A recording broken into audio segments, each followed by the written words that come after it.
Zoo పార్కులో 2 ఒంటెలు ఉంటాయి. ఒకటి వాళ్ళ అమ్మ, ఒక చిన్న పిల్ల. ఆ చిన్న పిల్ల వాళ్ళ అమ్మకి అంటది, అమ్మ నిన్ను ఒక క్వశ్చన్ అడగచ్చా అని అడుగుతుంది. అడుగు అంటది. వాళ్ళ అమ్మకి అడుగుతుంది. అప్పుడు అమ్మ మనకు వెనకాల ఇంత పెద్ద గొడ్డ ఎందుకున్నదని అడుగుతుంది. అప్పుడు ఉంటే చెప్తుంది, మనం ఎడారిలో చాలాసేపు ప్రయాణిస్తాం కదా, మనకు వాటర్ ఎక్కువ ఉంటాయి కదా, సో వాటర్ ఎక్కువ రోజులు ఉండేందుకు ఈ గొడ్డు ఉపయోగపడుతుంది అని చెప్తుంది. అప్పుడు చిన్న పిల్ల అడుగుతుంది, అమ్మ నేను ఇంకో క్వశ్చన్ అడగచ్చా అంటది. అడుగు అంటది. అప్పుడు వాళ్ళ అమ్మ చిన్న పిల్ల అంటది, అమ్మ మనకి ఇంత పెద్ద కాళ్ళు ఎందుకు ఉన్నాయని అడుగుతుంది. అప్పుడు వాళ్ళ అమ్మ ఆన్సర్ ఇస్తుంది, మనం ఎడారిలో చాలా దూరం పోతాం కదా, నీ కాళ్ళంటికి చాలా ఉపయోగపడతాయని చెప్తుంది.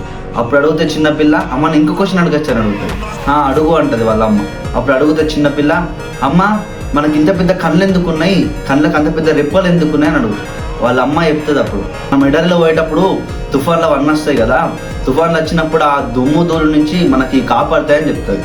అప్పుడు చిన్నపిల్ల, అప్పుడు నేను 4th క్వశ్చన్ అడగల అమ్మ అంటది.